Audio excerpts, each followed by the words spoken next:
Nagsalita na si Christian Standhardinger tungkol sa totoong lagay nito sa Terra Firma na unang inilabas ni Coach Johnny Del Cardel. Sa panalo naman ng SMB versus Rain or Shine sa mga huling segundo ng bakbakan, nagbigay ng pahayag si Junmar Fajardo. Bunga rin ang pagkatalo sa SMB, nagbanta naman ang rookie ng Rain or Shine na si Felix Lemeti at si Coach George Gallant kinuwestiyon ng desisyon ng referee sa nasabing laban. Tutukan po natin ang lahat ng yan, pero bago yan, paki-subscribe, like and share na lang muna para pareho tayong updated. Nananatiling walang panalo ang Terra Firma Jeep nang gulpihin ng TNT katropa ni Coach Chot Reyes sa score na 107-89. At sa interview ng media, tila kinumpirma ni Christian ang pasabog na balita ni Coach Johnny Del Cardel tungkol sa kanyang kalagayan sa team. Narito ang kanyang pahayag. Tutukan natin si Christian Standhardinger sa report ni John Ballesteros ng One Sports. Medyo komplikado lagi yung pag-adjust sa bagong team. Ayaw mong pasukin and out of nowhere, nagbago ang ilang bagay. Kinausap ako ng management, kinausap ako ng mga coach na kailangan kong maging mas vocal at mag-lead pa ng konti. Yan yung sinusubukan kong gawin. O diba, tama yung pahayag ni Coach Johnny Del Cardel sa media noong nagdaang araw, diba? Sabi niya kasi, hindi pa nakaka-adjust si Christian matapos lumipat sa Terra Firma. Dagdag pa ni Coach noong mga time na yon, may bahid pa rin nalungkot si Christian kasi nga parang hindi niya inaasahan yon. So ngayon nagsalita na si Christian, sinusubukan naman niya ngayong gawin yung mga bagay na sinabi ng kanyang coach dito sa Terra Firma. Actually, kailangan niya mag-step up talaga kasi isa siya sa mga inaasahan ng Jeep, lalo na ngayon. Winless pa rin sila sa loob ng 5 laban, matindi po yun. In fairness naman sa kanya, double-double yung performance niya versus TNT katropa ni Coach Chot. Kumamada lang naman siya ng 18 points, 14 rebounds at 4 na assist sa nasabing laban. Pansin nyo ang laki ng ginawa niya sa rebounding, lalo na yung defensive niya. Meron siyang 9 defensive rebounds, 5 ang offensive.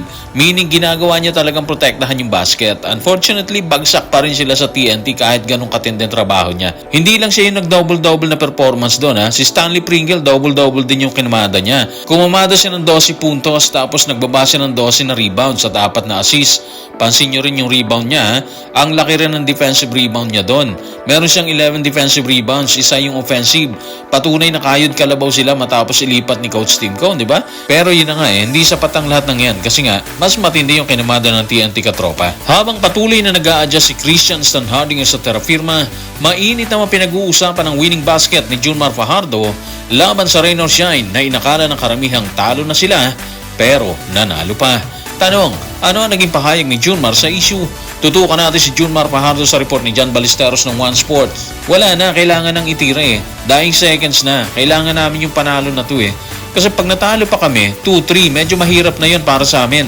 Buti nakuha namin yung panalo na to. Credit din sa mga teammates ko. Nag-step up kaming lahat ng crucial minutes. Ang bigat ng trinabaho ni Junmar versus Rain or Shine. Imagine, meron siyang double-double ulit.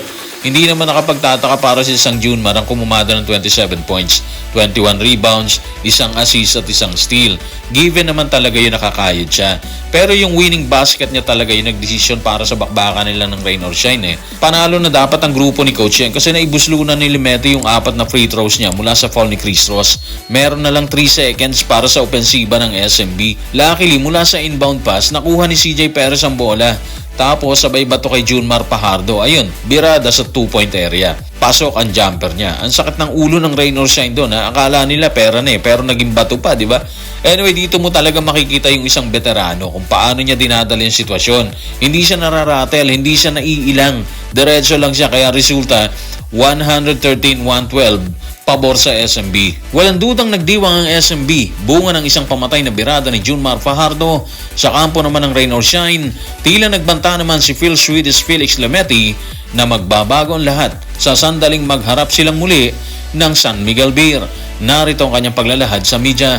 Tutukan natin si Felix Lemeti sa report ni Ruben Terrado sa Spain. Sa tingin ko magandang bagay yung makaharap ang isang mahusay na team katulad ng SMB. Magkikita pa rin kami. Sana kapag nakapasok tayo sa playoffs, nasanay lang nabantayan si Junmar at ang import nila. Getting that first taste of it, sana makapag-practice pa kami ng mabuti bilang isang team. At sa susunod, bigyan sila ng mas matinding laban. Sana hindi matalo sa ganung paraan. Mabigat yun Well, may intindihan naman natin talaga kasi sabi nga nila pero na naging bato pa di ba? Panalo na pero natalo pa sila. Sakit nun. Tapos siya pa yung huling player na nagbigay ng abante para sa Rain or Shine para manalo sana. Sa kasamaang palad, baliktad yun nangyari. Pero guys, doon tayo sa sinabi niya na sana magkita pa sila ulit. May pagbabanta doon ha.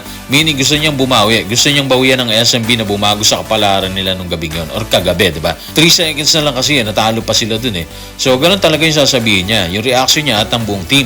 So, kung sakali na magharap ulit sila, halimbawa sa playoffs, makakaasa tayo siguro na makikita natin na isang mainit na bakbakan ulit. Sigurado tayo, babawian nila yung SMB. Desidido sila dyan. Pero syempre, hindi basta bibigay ang SMB dyan eh. Gagawin nila yung lahat para bigyan ulit ang rain or shine. At kapag nangyari yan, mas panalo tayong viewers. Kasi mas makikita natin or mas makakapanood tayo ng magandang laban. Kung tila nagbanta si Felix Limeti para bawian ng SMB, tila kinwestiyon naman ni Coach George Gallant ang naging desisyon ng referee na bigyan ng 4 na free throw si Limeti dahilan para malagay sila sa alanganing sitwasyon bago pa ang pagsagip ni Junmar Fajardo.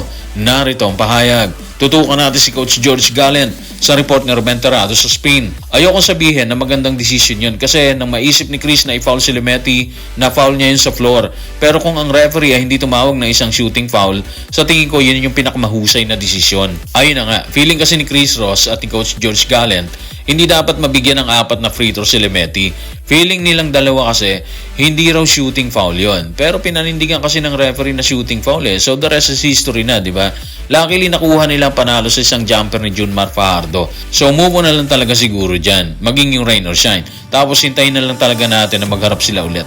Katulad ng sinabi ni Limeti, sana sa playoffs para mas mabigat yung laban. Mas exciting panoorin kasi may ganitong history na. So guys, maraming salamat.